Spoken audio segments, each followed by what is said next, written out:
Hello, my wonderful talent. Welcome to Profitable Talents. I'm Alessia. This is Murphy. And this is Iacopo. Today we wanted to talk to you about the 3 main mistakes that online coaches make that lead to burnout. Why do we want to talk about this? Because we've done those mistakes, we made those mistakes, we burned out because of those mistakes, and we don't want you to make those mistakes. Do or make. Should pick one. Do not make. The 3 main mistakes we want to talk to you about is 1, the misconception of over-delivering, why it burns us out and how to fix it, the business model and structure that you are acquiring that is burning you out, we talk about that, and also in terms of how you put boundaries and standards and priorities in your life that really dictates how you run your life, your business, and everything around it. Let's start with point number 1. The misconception of over-delivering. Don't we just have to add value all the time? What's wrong with that? I think like the very first time that we heard that was someone saying, just give your best stuff out for free. We start creating so much stuff that we cannot fight with the algorithm. We cannot keep up with the demand. We think that the more content that we create, the more numbers are going to go up and the more we are going to have a revenue or people are going to come down our path in our ecosystem. But unfortunately, it's not it. I think the trap is that the bigger we grow our audience, the more clients or sales we're gonna have. And we think that in order to grow our audience, we need to give everything for free, which we do, and we're still giving everything for free, but we make a mistake in perspective. Like if we had to give all of our curriculum that we give to our ticket clients, I would personally have absolutely no problem with it. But in terms of perspective, are people that just found me on YouTube gonna pay attention or not? Probably not. So is that a good idea to do so? Probably not. I need to understand at what stage the people that I want to reach is and speak their language. That's why the free content has to be specifically designed for the people that you want to attract. We started doing how-to videos for years and we grew our YouTube channel to 227,000 subscribers now because of all of the how-to content that we created. That doesn't mean that we have 227,000 members in the paid membership. That would be fantastic. Oh, that would be wonderful. Unfortunately, it's not working like that. It's a tiny, I don't even know the percentage, but a tiny percentage of these people that would be interested in what you do. But it's also the way you treat them. It's the misconception of giving too much value because you don't want to just create how-to content. You want to create content that shifts perspective from people so that they can become clients. And we go deeper into other videos about this, but this is the first problem. Don't think audience equals clients. Think about clients equals what kind of content should I create for people like my clients to become clients? It's a completely different game. It's not a game of growing vanity metrics anymore. It's a game of nurturing and deepening relationships with the specific right people. The other thing that I found myself, I think every content creator or every coach out there is doing, is to constantly create content, whether it's for free or even in a membership, in a course, that we think will hold the hand of our client. So we start creating the most meticulous videos that rather than saying, I'm gonna take you through a path from A to B, we start creating content of 8.1, 8.1.1, 8.1, it just keeps coming. We think that our people need to know the ins and outs of everything that we do know, when at the end of the day, they don't. For instance, I still remember one of our clients, it was brilliant. It was creating a course, a path for people to lose weight. But the way he was creating the content sounded like they were becoming certified nutritionists and personal trainers. And I said, but people are just there to lose weight. They don't want to know what a macro is, or how amino acids, or how to the molecular structure of lipids, fats, by the way. I just want to know, what should I eat every day, how much of it, and how to track my progress. And maybe giving me some accountability in the process. We think that we need to give people so many tools and processes and apps and things to watch and read and listen to, but really people don't want to do any of that. They're paying you for a solution, not for the process. Why do we do that? I think it's because we don't really believe in ourselves enough to just say, you know what, I can explain to you my entire strategy in 20 minutes. Because that sounds like, well, then why do they pay me for it? You pay for the experience and the insights and the accountability and whatever service you do. That's incredibly valuable. The less things they need to consume for them to reach the goal, the better. So if you think that your course or your membership or your path has got all this incredible, I'm not saying that they're not incredible tools, but if you think about it, they might be useful for someone that wants to do the profession.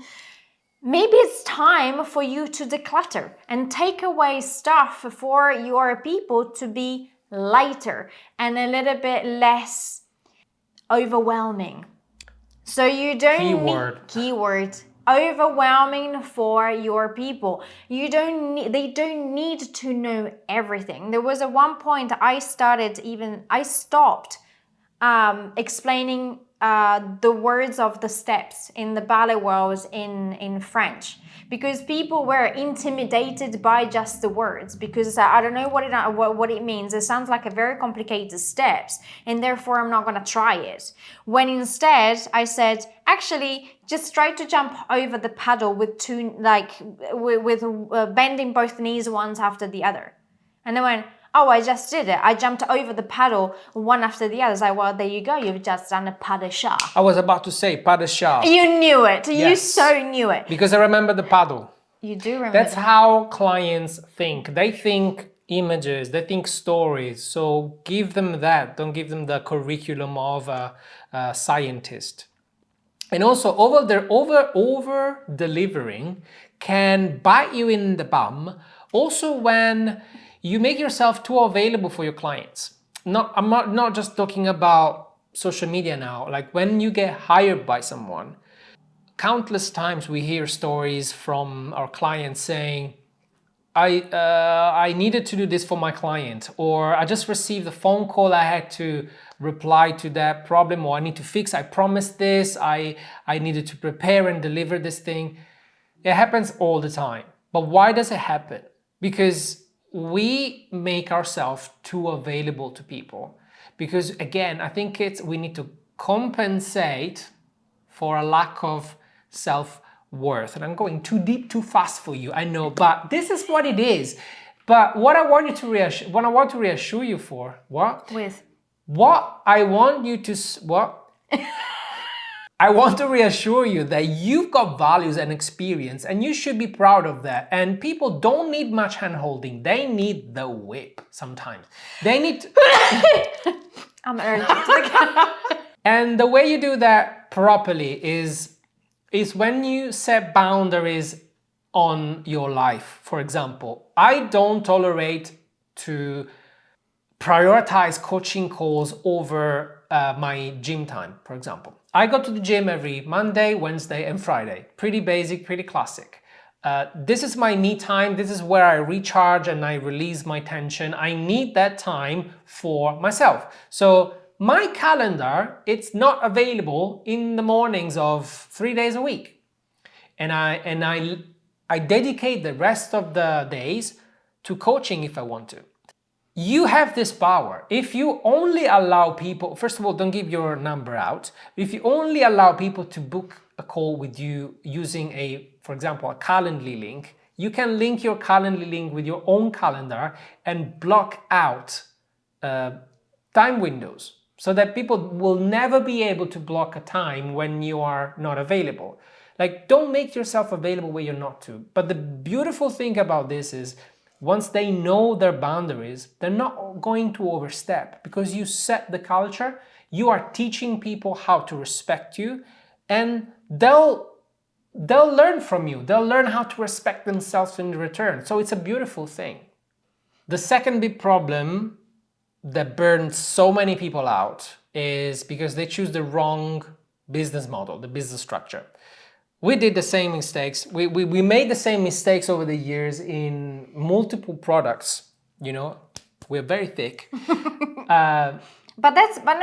Let's say we followed what we thought we followed the gurus. We followed the gurus, but we never thought that the gurus have a massive team of people behind it. They go, and why don't you just do the reel and then you do the thing? And it's like, yeah, you don't have to edit it, you don't have to create it. Sometimes you don't even have to think about it. Yes, you've got a beautiful mind, but most of the people don't do that. You just delegate and everyone else does the rest.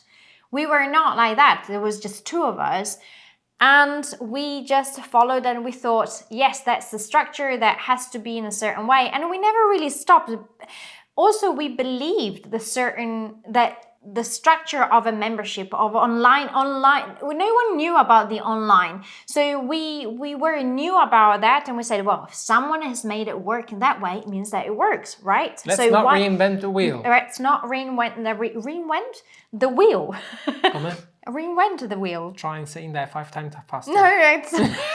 And so we just kept going with the same process over and over again until it burned us out. And it burned us out bad, to the point that I said, I need to stop. I need to step away. Otherwise, I don't feel that I can create anymore. I don't have anything anymore in me.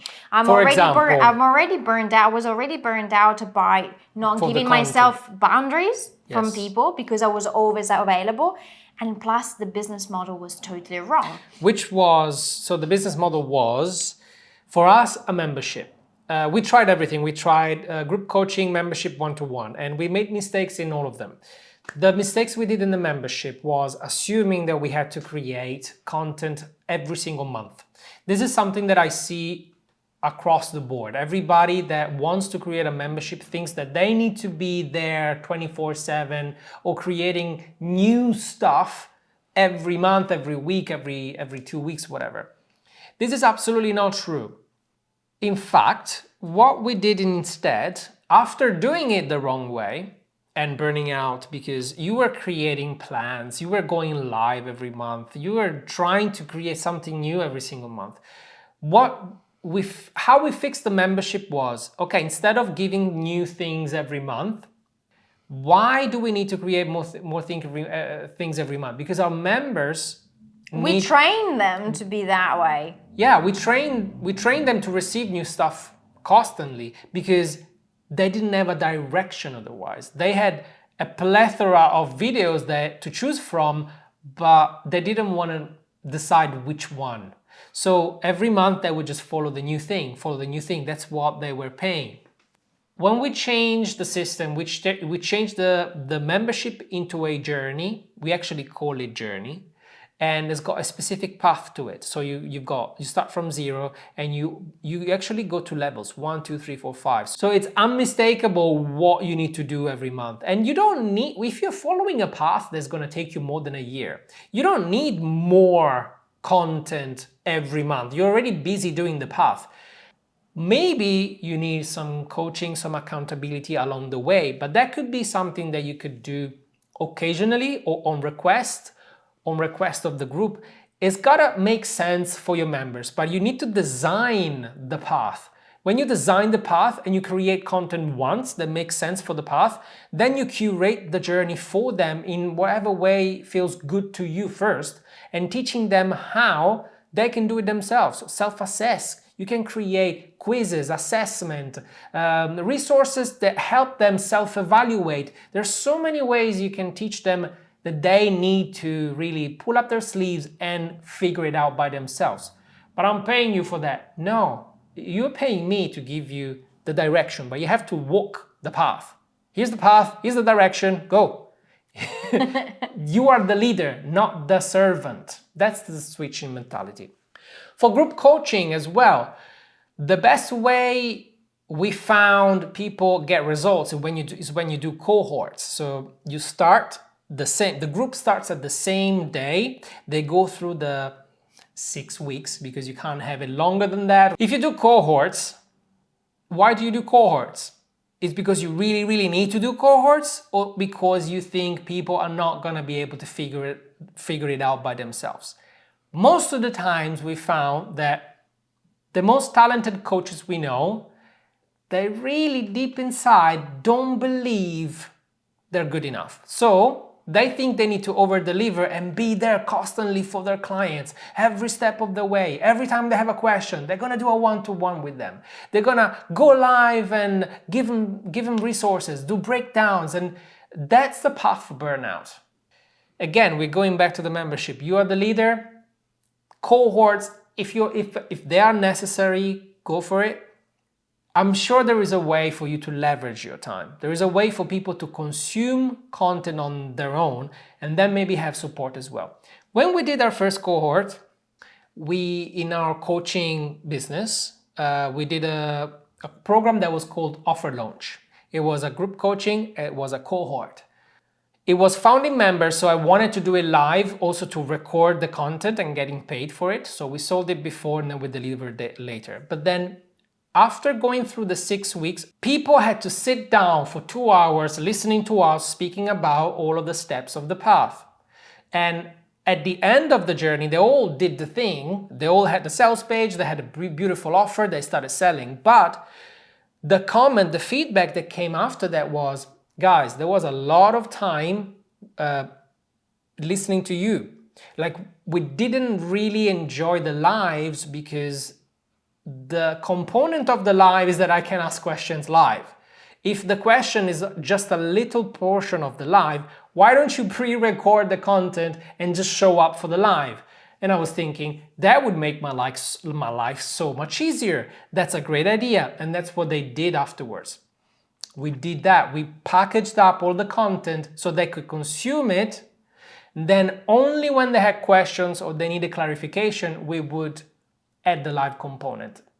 This is how you can leverage your time. We do exactly the same thing for one-to-one coaching. We don't explain to you everything live. We give you a specific section of the curriculum because that's what they need in the moment, and it's tailored for the client. As soon as you need to move to the next stage, if you have questions, we have a call and we clarify and we solidify what's been done so far. But we try to teach our clients to figure it out by themselves. So that's when you are confident that people can figure things out by themselves, but also that you are good enough, that your tools are good enough. If they're not, make them good and then apply this system. Otherwise, there's only so many hours you have in a day. At the end of the day, the business structure doesn't have to be what the gurus say. The business structure has to fit you and your life, especially your life, which is the next point that we're going to get into. So if a structure doesn't work for you, a membership, a coaching group, a one-on-one, find the boundaries in the business that will fit you. Because there is absolutely no point of me creating a membership if I know that I'm not going to enjoy it. I'm not going to create a cohort of people if I know that it's going to drag the whole time, because I have to do the launch and I have to reconnect with people. And then the business structure is wrong. So we've actually found a much better way to eliminate all these weird things. And we have a specific method that we follow on the business structure. You mean the avoiding launches? We don't do launches anymore. Yeah, we stopped doing launches because we burned out and you freaked out on me and said, I don't want to do this anymore. And I freaked out too. Like, if we don't do this, how the heck are we going to get, we're going to get new clients, new sales? Like, I don't know, you figure it out. And so My brain had to figure it out because this is how we move forward. She freaks out, I figure things out, and then you pick me up when I'm overwhelmed, and it's a back and forth. We work really well together. We stopped doing launches and we replaced launches with something better. We don't do free challenges, free events, free live webinars, things. If you've done them before, you know they can be very effective, but they need months of design and preparation. You need a content calendar for promotion and registration. You need to make it profitable and add up sales, down sales, and all of that rubbish. We don't want to do any of that because we need a team to actually deploy a launch done like the gurus used to say how a launch should be done. So we say, okay, let's not do any of that. What do we do instead? And I said, you know what? I don't want to grow a list of freebie seekers because I already have that. I've got thousands of people in the list and I don't want to do that anymore. How do we grow a list of people that are actually going to become clients, a list of buyers? Well, let's sell them something then. That's how you grow a list of buyers. Brilliant. So instead of free events, we do paid workshops. Of course, working one-to-one with us has got a price, but for a live workshop that I'm gonna do anyway, because I want to explain new things to present clients, I can just sell tickets to that specific workshop to the public. And if I wanna go deeper on a specific topic, for example, how do we create content for YouTube that converts watchers into clients? We've done a workshop that is called YouTube Elite Clients. And it was, I don't remember, $300 because it was a 3-day, 200, 300, I don't remember. But it's a much easier step into our ecosystem than a higher ticket product where you need to maybe commit too much. So low ticket products are good enough to filter all of the freebie seekers out of the equation, which they would never buy from you anyway, they just want the free stuff. If you don't offer anything for free, what remains? It remains the committed people, the one that have been following you, they're lurking in the shadow, they never comment, never like, sometimes they like, but then they're waiting for the right offer. They don't need to be convinced because your content does that. Your content does your marketing if done well. And when you drop an offer like a low ticket product that fixes a specific and complete problem and you offer it for a few $100s, people will go for it. Will go for it to just check you out, to see what's behind the paywall. And once they're there, you just focus on delivering your product and invite them. Listen, I've got 2-3 new spots in our mentoring program. You want to join? Click the link below. This is how much selling you should do in a workshop. It relieves us from anxiety of launching and allows us to focus on serving, but done properly. The third point that we get into, which to me is probably the most important one, because we leave it last. We create the business, we create what we want to do. We think about serving others, but the very last person that we think about is, what about us? So we don't even ask that. We don't even ask that. We want to grow the business no matter what. Nope, not anymore. At least if you work with us, we are going to teach you how to put yourself in first place and design a business that can give you the freedom and the profit that you want. Because that's what we've been doing and it works. You know, when you use your brain, magical things can happen. So next time that you think about your business, think about where do I fit in? Where is me? So think about your life, how you create your life, how you want to spend time with people, and then build a business around your life. Or not even building the business, even just now, you already have one, you're already working on it. But think about what you can declutter in order for you to spend more time with your family, to spend more time traveling, to not have the anxiety of loving the Friday and hating the Mondays.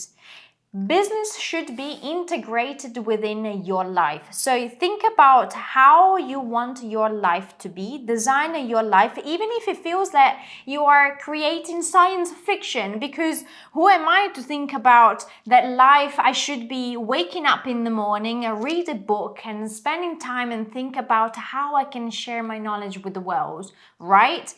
For some people, we heard it, it's science fiction. For us, is reality. Reality in what we live every day. Whatever you believe can be reality for you, it can be. So please take care of yourself. Ditch that free community that is dragging you.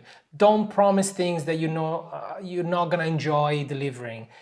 And if you have promised it, just say, guys, I'm sorry, it's not working for me. I'm totally drained and I need to kill this thing right now. I don't want to have the membership or a community that I am not giving anything because I'm dragged and people are abusing me. Just be nice to them and say, I have decided to take this time for me. They will understand. People do understand whenever you are putting those boundaries up for yourself and you're putting the standards up. We've done it a couple of times and they've been very understanding. If you respect yourself, they'll understand that and they respect you back for it. Anyway, this video is becoming a huge video. We didn't want that. So if you need to know all of the pieces to this, to how we approach business, especially online coaching, and if you want to know the 3 pillars of our method, we explain the whole lot, the whole thing in this video right here.